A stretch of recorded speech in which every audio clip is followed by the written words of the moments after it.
जय हिंद दोस्तों। ये बात है 10 अप्रैल 1912 की, जब दुनिया का सबसे बड़ा जहाज आरएमएस टाइटैनिक बनकर तैयार हुआ था। इसे कभी न डूबने वाला यानी कि अनसिंकेबल जहाज बोला जा रहा था। क्या हुआ था उस रात जो महज 2 घंटे 40 मिनट में अटलांटिक महासागर की गोद में समा गया आरएमएस टाइटैनिक, आइए जानते हैं। 90 के दशक में सबसे बड़ा जहाज टाइटैनिक, जिसे व्हाइट स्टार लाइन कंपनी ने 3 सालों में 2 अप्रैल 1912 ईस्वी को बनाकर तैयार किया। बनने के महज कुछ ही दिनों बाद यानी कि 10 अप्रैल 1912 को टाइटैनिक को पहली यात्रा के लिए तैयार किया जाता है, जिसके कैप्टन एडवर्ड जोस स्मिथ थे, जो एक अनुभवी कैप्टन थे। ऐसा माना गया था कि ये इनका आखिरी यात्रा था, इसके बाद ये रिटायरमेंट लेने वाले थे। टाइटैनिक अपनी पहली यात्रा में साउथहैम्पटन से न्यूयॉर्क के लिए जाने वाला था। टाइटैनिक की कुल लंबाई 290 मीटर थी। ये जहाज जितना बाहर से भव्य दिखता था, उससे कई ज्यादा भव्य ये अंदर से। ये लग्जूरियस के साथ साथ उस समय का सबसे सेफ जहाज माना जाता। इस जहाज का दूसरा नाम ही अनसिंकेबल था, यानी कि कभी न डूबने वाला जहाज। इस जहाज में इतनी सारी सुविधाएं मौजूद थी कि इस समय के हिसाब से आप इसे चलता फिरता 5 स्टार होटल मान सकते हैं। बाकी जहाजों को साउथहैम्पटन से न्यूयॉर्क जाने में 7 दिन का समय लगता था। टाइटैनिक को बनाने वाली कंपनी का कहना था कि टाइटैनिक को टॉप स्पीड पर चलाया जाए, जिससे टाइटैनिक 7 दिन के पहले ही न्यूयॉर्क पहुंच जाए, ताकि ये दुनिया का सबसे बड़ा जहाज होने के साथ साथ सबसे तेज चलने वाला जहाज भी बन जाए। टाइटैनिक 10 अप्रैल 1912 ईस्वी को अपनी पहली यात्रा के लिए रवाना हो जाता है। कैप्टन इस बात को अच्छी तरीके से जानते थे कि अप्रैल के महीने में बहुत अधिक आइसबर्ग मिलती, इसीलिए जो रास्ता तय हुआ था उस रास्ते से न जाकर दूसरे रास्ते से जाने का फैसला करते हैं। टाइटैनिक अपनी पहली यात्रा 2200 लोगों को लेकर प्रारंभ कर देती है। टाइटैनिक साउथहैम्पटन से निकलने के लगभग 3 दिन बाद अटलांटिक महासागर में पहुंच जाती है। अटलांटिक महासागर का तापमान उस समय -2 डिग्री सेल्सियस था। टाइटैनिक महासागर को चीरता हुआ 40 किलोमीटर प्रति घंटा की स्पीड से अपनी लक्ष्य की ओर बढ़ रहा था। तभी वायरलेस रेडियो के कमांड संभालने जैक फिलिप्स को पहली आइसबर्ग की सूचना मिलती है। कुछ ही समय बाद एक और आइसबर्ग की सूचना मिलती है, तो जैक फिलिप्स जाकर कैप्टन को बताते हैं, लेकिन कैप्टन इस बात को इग्नोर कर देते हैं और जहाज की स्पीड को कम किए बगैर ही आगे बढ़ते रहते हैं। आखिरी आइसबर्ग की सूचना लगभग 11 बजे मिलती है कि हम चारों ओर से बर्फ से घिरे हुए हैं, आगे बढ़ना मुश्किल है। दरअसल उस समय कोई ऐसा रडार सिस्टम नहीं था कि जिससे कि दूर से ही बर्फ या चट्टान का पता चल सके। दरअसल जहाज के ऊपर उस समय एक लुक आउट बना रहता था, जिसमें 2 लोगों को बैठा दिया जाता था, जिससे वो निगरानी करते थे कि कोई सामने से बर्फ या चट्टान आने पर वो सूचना देते थे। उस दिन चंद्रमा नहीं निकला था, इसीलिए दूर तक देख पाना संभव नहीं था। लगभग 11:20 पर तक सब ठीक चल रहा था। कुछ समय बाद लुकआउट में बैठे लोगों ने एक बड़ा सा आइसबर्ग देखा। उन्होंने तुरंत घंटी बजाकर क्रू को बताया कि हमारे सामने एक बहुत बड़ा आइसबर्ग है, जहाज को लेफ्ट साइड मोड़ो। क्रू तुरंत जहाज के इंजन को उल्टा चालू कर देते हैं और जहाज को लेफ्ट साइड मोड़ने लगते हैं, परंतु बहुत देर हो चुकी थी और लगभग 11:40 पर आरएमएस टाइटैनिक का साइड का हिस्सा जाकर आइसबर्ग से टकरा जाता है। टकराव इतना तेज था कि प्लेट्स की रिबिट खुल जाती है, जिससे कि पानी को अंदर जाने का रास्ता मिल जाता है और पानी टाइटैनिक के अंदर प्रवेश करने लगता है। टकराव इतना तेज था कि सभी यात्री डर जाते हैं। तभी कैप्टन चार्ट लेकर आते हैं और ये जानने की कोशिश करते हैं कि टकराव से कितना इम्पैक्ट हुआ है, जहाज तैर सकता है कि नहीं। दरअसल RMS Titanic 16 water tight compartment से मिलकर बना था, जिसमें कंपनी का ये मानना था कि 4 कंपार्टमेंट पे पानी भर जाने के बाद भी आरएमएस टाइटैनिक तैरता रहेगा।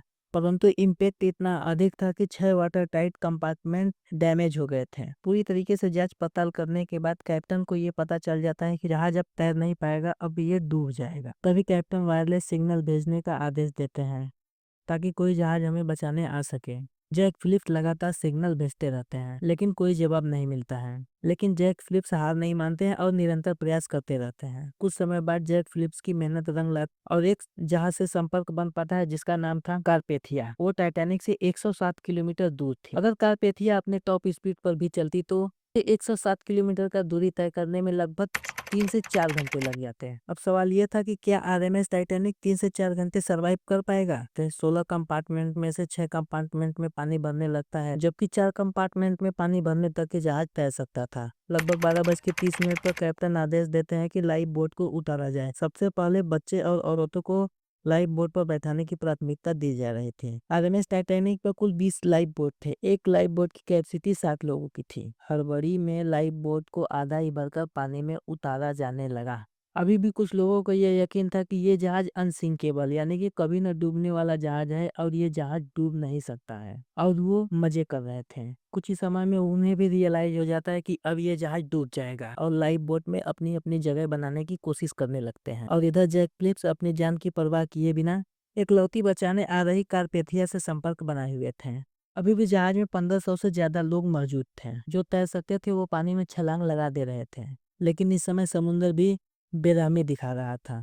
समुद्र का पानी उस समय -2 डिग्री सेल्सियस था। ऐसे में यदि कोई व्यक्ति समुद्र के पानी में छलांग लगाता है तो 15 से 30 मिनट से अधिक जीवित नहीं रह सकता। कुछ लोग तो मौत को स्वीकार कर चुके थे और वो मौत को गले लगाने के लिए तैयार थे। इधर मदद की आस में जैक फिलिप्स लगातार सिग्नल भेजे जा रहे थे और आसमान में फ्लेयर जला रहे थे, लेकिन बदकिस्मती से उनको बचाने कोई नहीं आया। इस समय पूरा सागर लोगों की चीख से गूंज रहा था, परंतु वहां पर मदद करने के लिए कोई भी नहीं था। अंततः आरएमएस टाइटैनिक के अगले हिस्से में इतना अधिक पानी भर जाता है कि उसका पिछला हिस्सा ऊपर उठ जाता है, जिससे कि दबाव इतना अधिक होता है कि आरएमएस टाइटैनिक बीच में से ही टूट जाती है और कभी न डूबने वाला अनसिंकेबल टाइटैनिक 2:20 पर महज 2 घंटे 40 मिनट में अटलांटिक महासागर की गोद में समा जाता है। बचे 1500 लोगों में से कुछ लोग जहाज के साथ डूब जाते हैं और कुछ लोग पानी में छलांग लगा देते हैं। कैप्टन अंततः जहाज के साथ बने रहते हैं और वो जहाज को न छोड़ने का फैसला करते हैं। लगभग 2 घंटे बाद कारपेथिया लाइफ बोट में सवार 700 लोगों को बचाने के लिए आ जाती है और उन 700 लोगों को रेस्क्यू करके कारपेथिया न्यूयॉर्क के लिए रवाना हो जाती है। 18 अप्रैल 1912 को रात के 9:30 में कारपेथिया न्यूयॉर्क पहुंच जाती, जहाँ पे तेज बारिश में 4000 लोग कारपेथिया का इंतजार कर रहे थे। सवाल तो ये था, अनसिंकेबल बोले जाने वाला जहाज यानी कि आरएमएस टाइटैनिक जो कभी न डूबने वाला जहाज था, वो डूब कैसे गया? बाद में इन्वेस्टिगेशन करने पर पता चलता है कि इतनी जानें न गई होती। उस समय टाइटैनिक से महज 37 किलोमीटर दूर पे एक जहाज था जिसका नाम था एसएस कैलिफोर्निया, जो कि आखिरी बार आइसबर्ग की चेतावनी दिया था। लेकिन ऐसा क्या वजह था कि एसएस कैलिफोर्निया टाइटैनिक की मदद करने के लिए नहीं आया, जबकि एसएस कैलिफोर्निया के क्रू को आरएमएस टाइटैनिक पर जलाए गए फ्लेयर्स भी दिखाई दे रहे। जांच में पता चलता है कि आइसबर्ग की चेतावनी देखते हुए एसएस कैलिफोर्निया रात को आगे न बढ़ने का फैसला कर लिया था। इसीलिए वो अपना रेडियो सिग्नल बंद कर दिए थे, जिससे उन्हें कोई भी सिग्नल नहीं मिल पाया। जब एसएस कैलिफोर्निया के क्रू ने आसमान में फ्लेयर्स देखे तो वो अपने कैप्टन को बताते हैं। तो कैप्टन उन्हें लैम्प की सहायता से सिग्नल भेजने का आदेश देते हैं। शायद टाइटैनिक पर इतनी अफरा तफरी मची थी कि लैम्प की सिग्नल को कोई ध्यान नहीं देता है, जिससे इतनी जानें चली जाती हैं। अभी भी सवाल खत्म नहीं होते हैं। सवाल तो ये था कि जिसको व्हाइट स्टार लाइन कंपनी ने बनाया था और वो बोल रहा था कि ये अनसिंकेबल यानी कि कभी न डूबने वाला जहाज है, तो महज 2 घंटे 40 मिनट में अटलांटिक महासागर की गोद में कैसे समा गया है इतना बड़ा टाइटैनिक? ये तो टाइटैनिक का मलबा मिलने पर ही पता लगाया जा सकता था। लेकिन अटलांटिक महासागर अपनी गोद में टाइटैनिक को इस प्रकार छुपा रखा था कि टाइटैनिक को ढूंढते ढूंढते 72 सालों का समय गुजर जाता है। तब जाके पहली बार 1985 ईस्वी में टाइटैनिक की एक झलक देखने को मिलती है, जिसे अमेरिका के रॉबर्ट ओशियनोग्राफर ने पहली बार खोजा था। काफी जांच पड़ताल करने के बाद ये पता चलता है कि हल को मजबूती देने वाली जो रिवेट्स का प्रयोग किया गया था वो स्टील के बजाय कास्ट आयरन की लगी हुई थी, जिससे जब टाइटैनिक आइसबर्ग से टकराता है तो ऐसा माना जाता है कि रिवेट्स की कमजोर होने के कारण प्लेट अपनी जगह से खिसक जाते हैं, जिससे पानी को अंदर जाने का रास्ता मिल जाता है। सच में टाइटैनिक का ये कहानी रोंगटे खड़े कर देने वाला था। यदि वीडियो अच्छा लगा तो वीडियो को लाइक शेयर कमेंट अवश्य करें और मिलते हैं किसी और वीडियो में। तब तक के लिए जय हिंद जय भारत।